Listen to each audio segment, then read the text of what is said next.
I'm sorry. Let me read that again. Hello everyone and welcome in to the channel of Leilani of Barbados. Now, I know some of you have said that you don't want to talk about Meghan Markle and Harry anymore. You're tired, you're done, you're through. But I want to talk about them, and apparently so does Richard Eden. Is Meghan Markle guilty of coercive control? Coercive control is an act or a pattern of acts of assault, threats, humiliation, and intimidation or other abuse that is used to harm, punish, or frighten their victim. Coercive and controlling behavior is at the heart of domestic abuse. When we have sat here for these years and watched all of the antics and the diabolical behavior, why would we quit now when their comeuppance is due? Let's have a look at what Richard Eden has to say. Exclusive, Richard Eden. What the Queen really thought of Meghan. My extensive research and palette sources have unearthed troubling new questions about her and Harry's behavior. The Duke and Duchess of Sussex named their daughter Lilibet as a tribute to her paternal great-grandmother, Queen Elizabeth II. But what did the late Queen really think of Meghan Markle? He says that's what he's been looking into. He says there's no doubt that the Queen warmly welcomed the American actress into the royal family. The first clear evidence of that came some time before Meghan and King Charles's younger son had exchanged vows at St. George's Chapel in 2018. While other women who had married into the Windsors, such as Catherine and Sophie, had to wait until after their weddings to be invited to spend Christmas at Sandringham, Meghan was allowed to join Harry in 2017, 5 months before their big day. It was an unprecedented and highly personal gesture by the Queen. The Queen, which she went ahead and slandered. You have to imagine. I just want to stop there for a second because I'm imagining in my head the Oprah interview at this point and how Meghan was so ignorant about the George V convention. They didn't want him to be a prince or a princess, not knowing what the gender would be, which would be different from protocol. And she sat up there and thought this interview with Oprah was gonna be her path to stardom, honey. You know what I think the best way to go about like the fame business? Have a brief burst of fame early, maybe become a little and self-involved. Sure. Then you settle just into like a normal rut. She was gonna get deals and reveals and all kinds of things after that. And it's just so crazy to me. I always said that it was quite cringe that a woman who is pregnant sat up there with her twisted grin and just slandered them like that, especially when they were on their deathbeds. Now, if she thought for some reason that the rest of the world thought like her and operated like her, that's quite scary. Up to now, she has not retracted those comments about the racism, but she's also not given one single statement that she heard, not one single thing that we can say was racist that they did to her.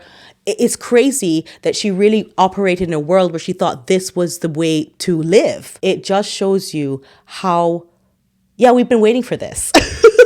I don't know what else to say. Karma's a real thing because she has such an evil spiritedness about her. She couldn't even fake it in America and make herself look better. The royal family could have made her look much better if she had stayed in it. Anyway, let's get back to the article. The Californian clearly felt at home at the royal retreat in Norfolk, later saying on her Netflix series, Harry and Meghan, I remember so vividly the first Christmas at Sandringham calling my mom and she's like, how's it going? And I said, oh my gosh, it's amazing. It's just like a big family like I always wanted. And there was just this constant movement and energy and fun. Courtiers say the Queen believed that Meghan, a divorced mixed-race American actress, would be a breath of fresh air and a great asset to the monarchy. The Queen fast-tracked her entry into the royal family, inviting Meghan to join her at a service to mark Commonwealth Day.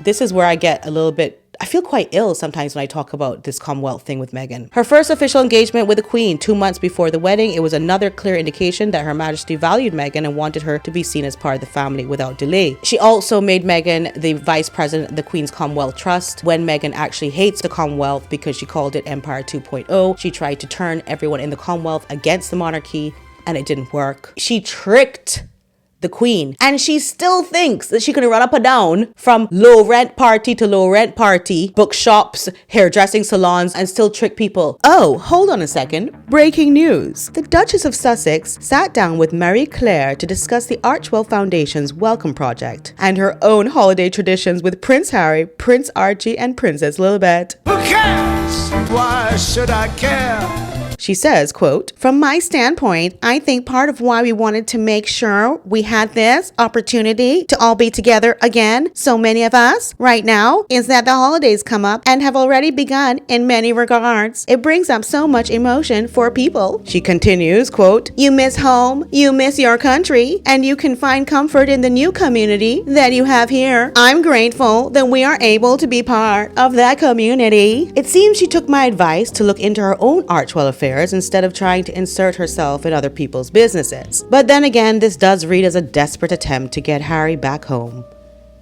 He hasn't been home in a long time, and Christmas is coming. How will she ever get those press packages for Christmas put together? People are already suspecting her of AI and Photoshop left, right, and center. She needs Harry there with her. However, as the couple prepared for their wedding, the Queen began having concerns about Meghan's behavior and approach. First, she was said to be surprised that the new arrival rejected her suggestion that Prince Edward's wife Sophie offer her guidance on joining the firm. She also rejected black advisors because she don't like them. Her Majesty was also taken aback at the divorcee's choice of white. I'm sorry. I always found it was strange too. Let me read that again. Her Majesty was also taken aback at the divorcee's choice of a white bridal gown for what was her second wedding, but it was Meghan's attitude towards her headwear that gave the Queen more serious cause for concern. She had offered Meghan access to her collection of tiaras, and during what Harry later described as an extraordinary morning, allowed her to try them on in front of her devoted dresser Angela Kelly and a royal jewelry expert in her private dressing room. AK-47 don't play, honey. Something later went badly wrong, however, when Meghan tried to arrange a fitting with Kelly, who it seems did not like the manner in which she was being treated by the bride and groom. Perhaps accustomed to ordering around underlings on a television shoot, Meghan may not have been used to dealing with someone such as Kelly, who, although a servant, was also a confidant and friend of the Queen. I have to disagree with Mr. Eden here. I honestly don't think that Meghan was ever given the opportunity to order around anyone in her previous career and life. I think she is a what we call never see come see, which according to the Caribbean dictionary, a never see come see is a term for people who suddenly come into money and do everything they can to show it. They spend their money on expensive and gaudy jewelry, clothes, weaves, etc., etc. She actually doesn't know how to deal with staff. She doesn't actually know how to be cordial with people who work for her because no one ain't never worked for her before. She didn't have any staff. Harry denied in his memoir Spare that he angrily told Kelly, "What Meghan wants, Meghan gets." He did, however, admit that he had been exasperated by the dresser who fixed me with a look that made me shiver.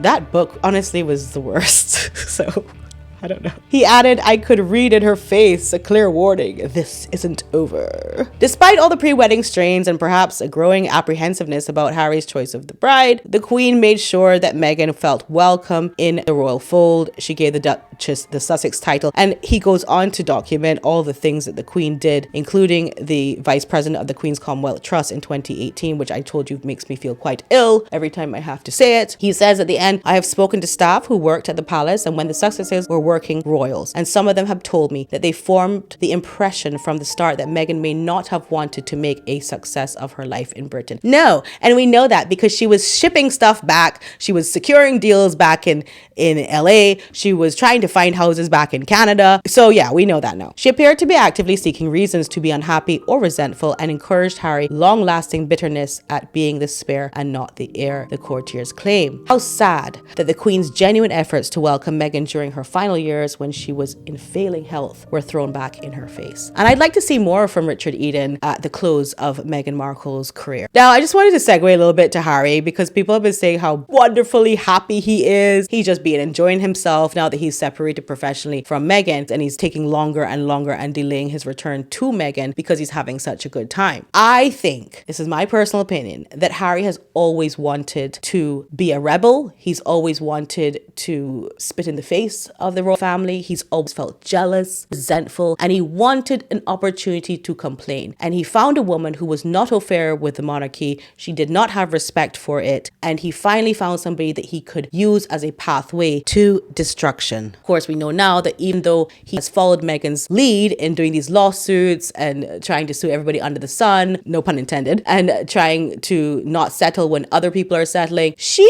now has the gall to say that She just wishes he would quit doing it. Meghan Markle wants Prince Harry to let go of lawsuits and be free, when she's the one that first instructed lawyers to sue people. I mean, he can't win at this point. And you know what? Maybe he's not a winner. One thing that we have noticed is that Meghan, as I said, has always led him in the directions that he has taken. But she's super controlling, right? We know I this. see this again. And he's been a willing participant in this from day one. I don't think he was had to be convinced, whipped, or anything. Oh, no, I think he's been has. going along with this. Oh, no, but what I'm I think saying he's been is, waiting for someone like Meghan. I think he's just a bit of a loser, isn't he? Oh, God, yeah. He seems to have fetishized control. He likes the control that she has over him. I did see something that Lady Colin Campbell said on Dan Wooten's show that I found very poignant. Let's listen to it. If he were a woman and she were a man, people would be asking questions about, is this coercive control? People would be asking and saying, excuse me, the evidence before our eyes is so disturbing that this seems to be a coercive relationship where there's unacceptable control. It's true. I hate to bring it up, but with the P. Diddy thing and Cassie, a lot of people could see when P. Diddy and Cassie made public appearances that there was definitely a problem. People always said that. So when she came out eventually with her lawsuit, yeah, he settled in 24 hours with her because there was so much footage. And this is the same thing with Meghan and Harry. So maybe Harry has a chance at doing a lawsuit like Cassie did, and Meghan will have to settle in 24 hours. Because the evidence is there. So yes, do tell me what you think in the comments about all of this, and think about the things that you saw that were wrong, some red flags that you saw along the way, and put them down in the comments. Okay, love you so much. And you know that. Bye. Oh wait, one more thing before I go. I just want to give a shout out to Kathy. This is my first subscriber to recognize me in a supermarket. She took a picture of us and she sent it to me. Shout out Kathy. I love you and I hope to see you soon again.